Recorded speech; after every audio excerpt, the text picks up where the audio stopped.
the march itself was boycotted because of my presence there. And so instead of hundreds of people coming, it was only 35 people that came. And that to me is so heartbreaking, because for me to just show up to something to support, that was by invitation, I was asked to be there.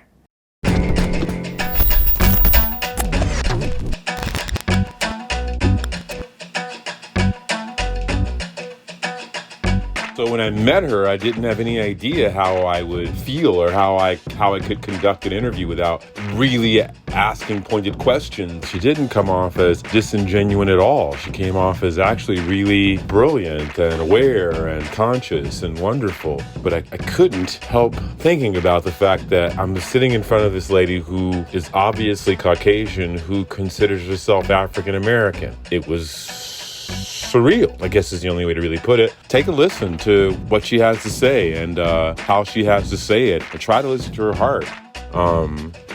Yeah.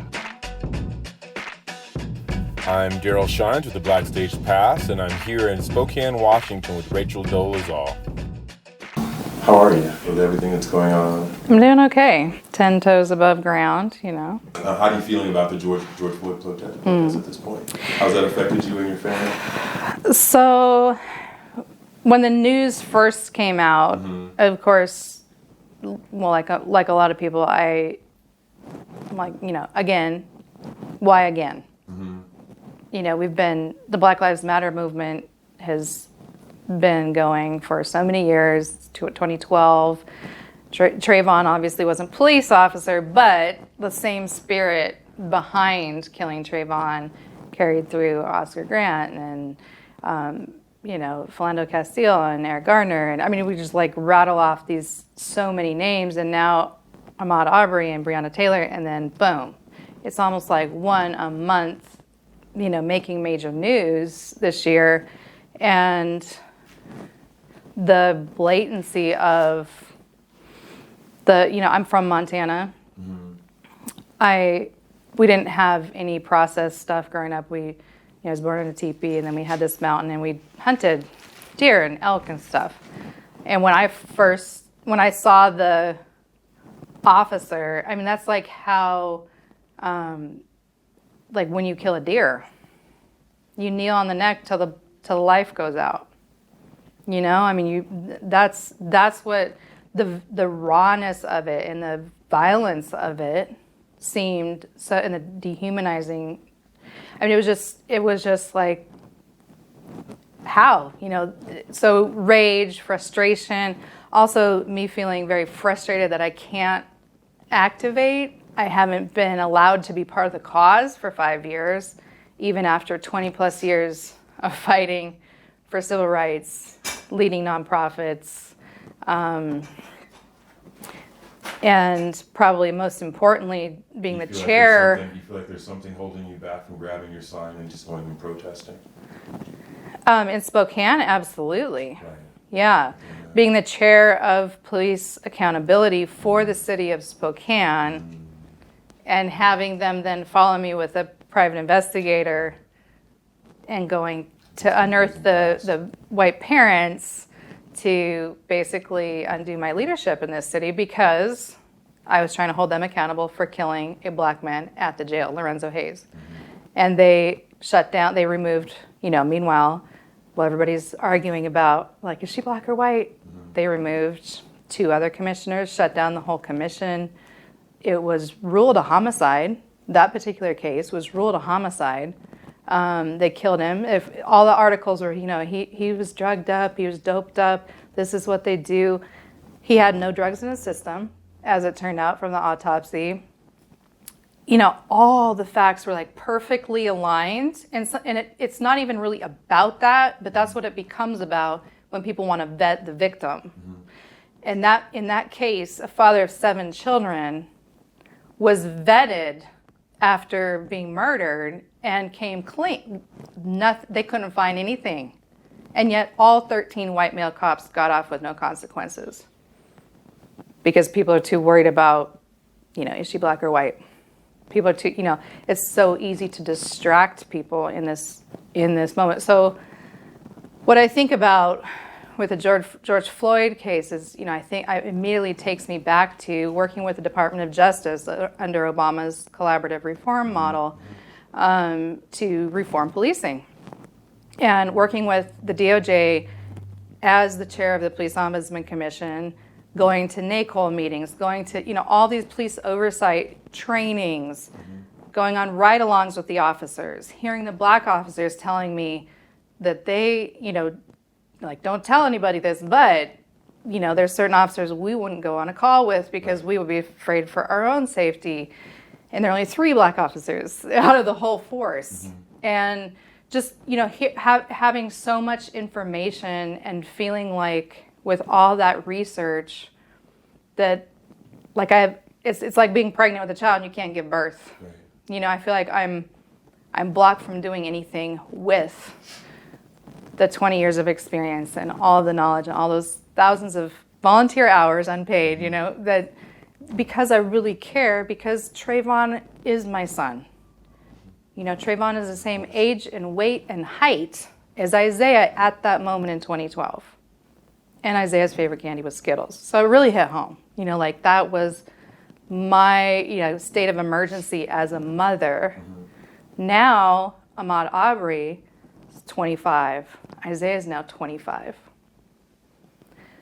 Now, when I called Isaiah, he's in the UK, and he's like, it's chill here, and right. But I mean, in terms of he feels safer in another country than in America. And I feel safer having him there.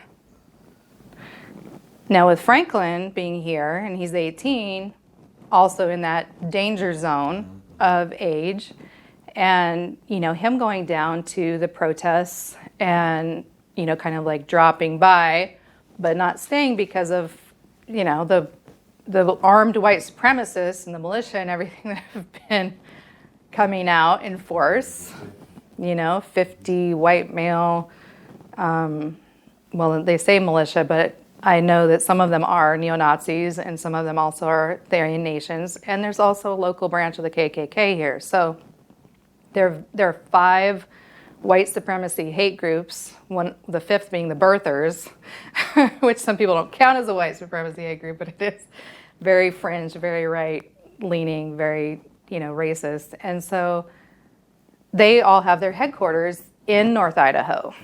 And so they populate, Coeur d'Alene and Spokane. It's all the same area up here.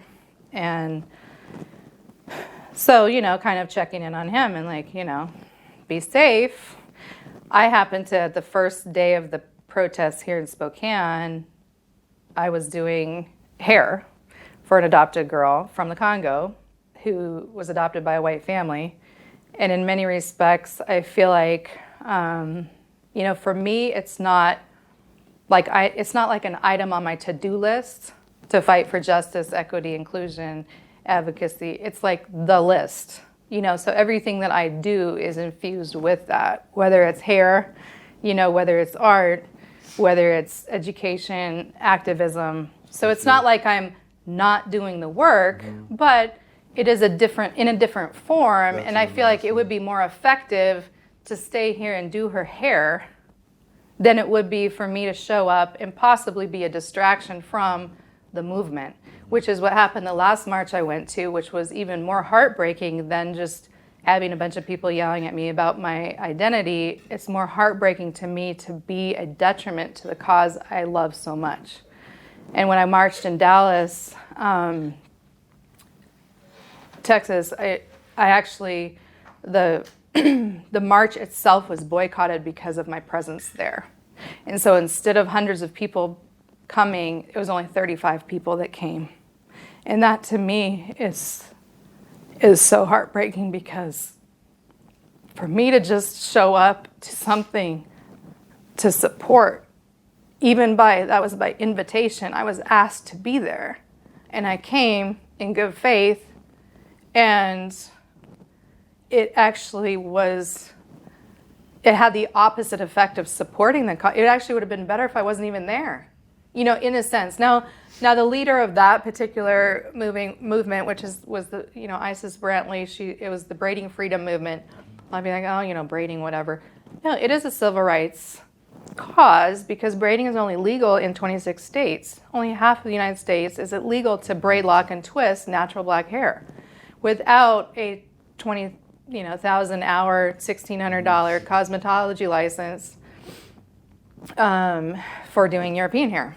It's a civil rights issue. She was arrested by 7 cops, came to her house in Texas and arrested her for braiding hair. That's not okay. When braiding has existed for thousands of years on the African continent before the United States even was a country. So what, they have no right to legislate that here. But anyways, this being a movement I cared about and went to support, and it backfired, and she said, well, the real ones showed up and I don't care. But I felt like, no, it sucked. If you're trying to organize collective action, the numbers matter. If you have 10 people versus 1,000 people, it matters. It sends a louder message. So, I felt like I heard her message that time. And I don't want to do that again. So if I was to show up, I feel like in reality it'd be more like what is it, just for my Instagram? Is it just a photo op to prove that I'm still, in the trenches? Or show my face so people can see, oh, Rachel was there? Or is it actually to support the cause? Like, is that the best way? Is that the best role for me to play right now? Or is there another position that I should be playing? And I feel like that's been my internal question, my struggle internally, like, how do I help? How do I, it's not about me. And if I show up and people are like, oh, she just wants to be seen and she just wants it to, and that's not my heart.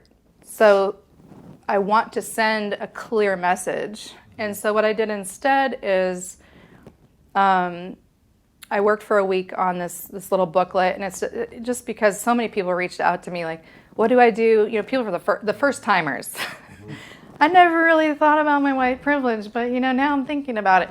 I never really thought about being part of this movement, but I have a grandkid that's mixed and I want to help, and so like, what do I do? And so they're reaching out to me on social media and saying like, what can I do to help? And if you don't answer that inquiry in the moment, then it dies, and the next time that person gets inspired, they'll say, well, there's nothing I can do, because I'm white, or there's nothing I can do because of blah, blah, blah. We're all in this together.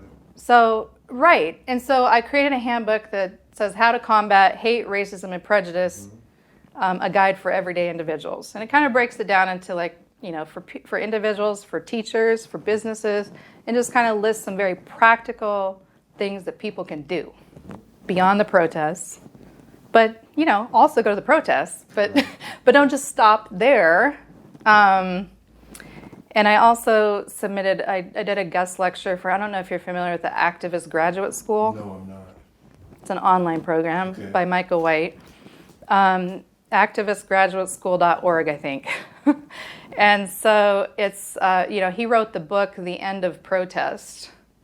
And he has all kind of creative ideas about, digital protests, just all, you'll see on there. But so he brings in activists that have a certain level of, bona fides or, acclaim or I guess, actual effectiveness to their leadership or activism.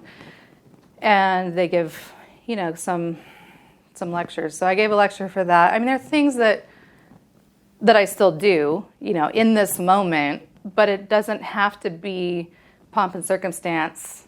Like I was leading Black Lives Matter before it was popular, before it was trendy, before the media cared, before it was on Amazon Prime, before everybody was like, yay. Back then, we were looked at crazy, like, you guys are all radical. Like, what are you doing standing on the overpass with Black Lives Matter, and it was all that backlash of all lives matter and blue lives matter and all that kind. Now nobody dares say that, or they're not going to be popular. That's not okay. But back in the day, it was like if you said Black Lives Matter, you must be a Black Panther. You must be you're just like way far off, you're radical, crazy. So, I think that all of the kind of, I don't want to say veteran activists, but I mean, people who've been in the trenches for years, have a right to allow some new leadership in this moment and also support that new leadership, hopefully however we can. But also just kind of like, I think we're also allowed to be fatigued and kind of tired of going through the same shit, like marching again. Like how many marches we gotta have. I heard one part about like how does this affect you and your family? And there was one conversation that we did have about, my sons are also very worried about me going down to march. Right. Because they feel like, risk versus reward. We don't want mom to be attacked again. And what good would it do anyways? Because she's already done all these marches. She's, been hundreds of hours away from home with her activism. I mean, all this stuff, like we have given as kids, as sons, we have shared our mom. And what did it do? What did it fix? Yeah. And so I also feel like, they've just said, like, we don't want you to be a target again. Get the heck out of Spokane, start your new life somewhere else.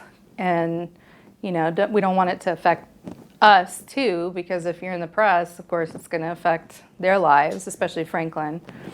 And he's kind of been like, you should just advocate for autism awareness because nobody would care who you are. And I'm like, yeah, but like this is kind of, I am who I am. I'm going to find my way to advocate like you. I'm sure you will.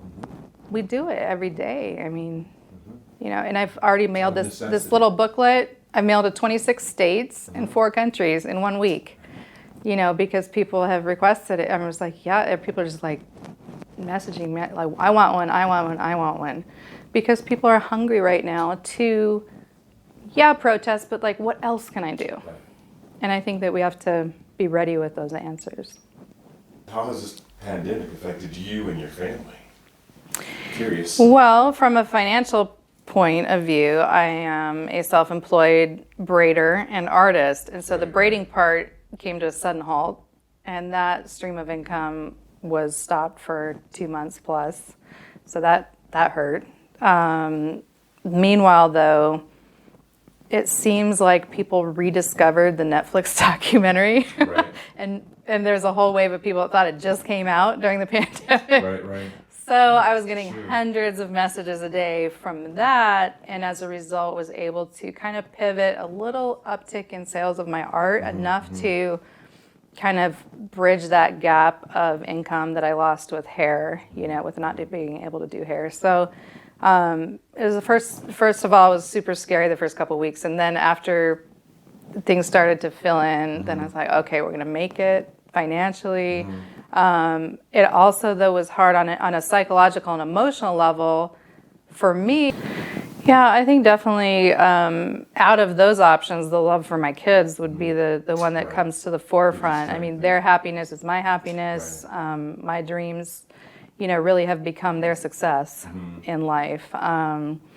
So little Langston, honestly, I know that, in moments, his autism can be very challenging, but one of the gifts that he brings to the family is that he is the least moody person of all time, and he just doesn't skip a beat. He likes routine.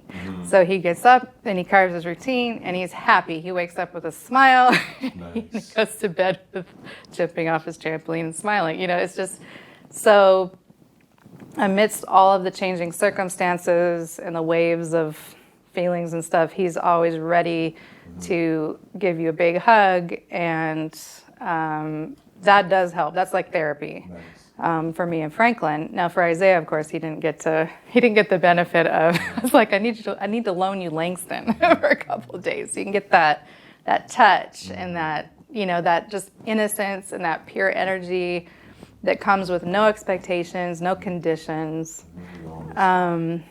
So and he's nonverbal, so he has no no demands of you, like give me this or whatever.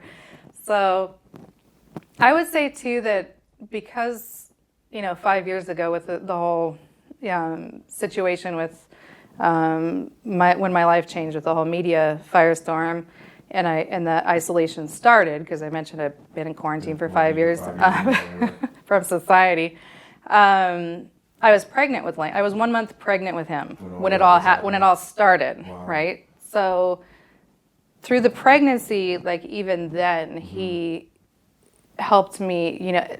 Gave me a focal point to nurture, and also helped me even take care of myself, because I couldn't, self-destruct. Like you're pregnant, you have all those instincts to take care of your baby, right. Even if, when you weren't pregnant, you may not have eaten right, or you may be drinking or something. But, being pregnant, it's like you can't do any of that stuff. Right. So it kind of forced me to exercise self-care in that regard.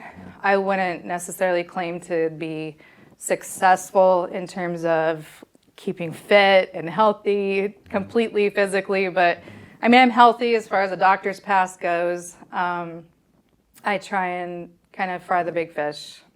Like I'm healthy, just like it's good enough, like it may not be perfect, but it's not going to be perfect right now. To see that you've overcome 5 years of trauma, and you're sitting here and you're able to sit here with a smile on your face, and you're able to like go forward.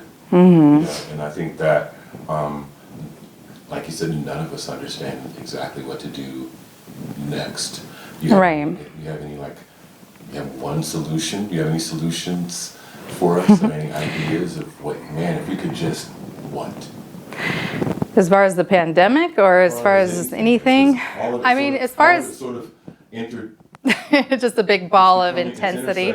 Yeah. Sort of. I mean, I feel like in intense situations, what I do is I kind of pull inward and take things like 5 minutes at a time, like an hour at a time, a day at a time. I start kind of dividing and conquering my time, because to think of how I'm going to get through the whole week sometimes can be too much. Right. Or how I'm going to get through the whole day could be too much. So I'm like, okay, let me get to 2 o'clock. Let me get, I'm going to set some milestones to reach throughout the day. And then the gift of this planet is that there's a new day. The sun rises again, and tomorrow is a new day. So with that comes the possibility of hearing some good news, having a positive connection. Of course, yes, the worst case scenarios are out there too. But like focusing on that possibility and trying to nurture hope, right, I think is something that has kept me, maintaining. Because if hope dies, then what do you have left? Sometimes that's like the last thing you can really cling to, is that idea of, can I make it better for my kids? Can I make it better? Is this going to be able to change? And really cultivating that hope and reminding myself of, the giants in the past who have overcome so much and kept hope alive, right, in spite of. Not because of course, but in spite of. And I think that just because you have a smile on your face or stay hopeful does not mean there's no pain. Right. It means that you're persistent and you're determined. And sometimes you have to plow really deep to find that hope. But that's the thing that like you just cannot lose. If you lose that, then there's no motivation left. There's to me, I guess maybe I'm just stubborn in that sense of like there's always hope. Right. As long as the sun rises, as long as your heart's beating, there's always hope for change. Read my book if you want to know more about me. That's my whole story. Tell us where we can find your book. Anywhere books are sold. Okay. Amazon, Barnes & Noble. If they don't have it, they can order it. I also have my website, racheldolezal.com.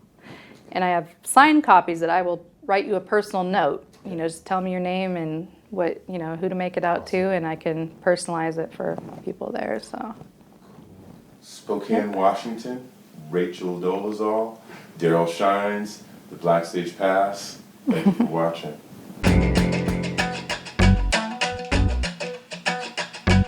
One more question. Yeah. Would you be interested in a CBD pre-roll? I won't tell you which two members of the family would, but I actually don't partake. You're talking about weed, right? And she does incredible paintings.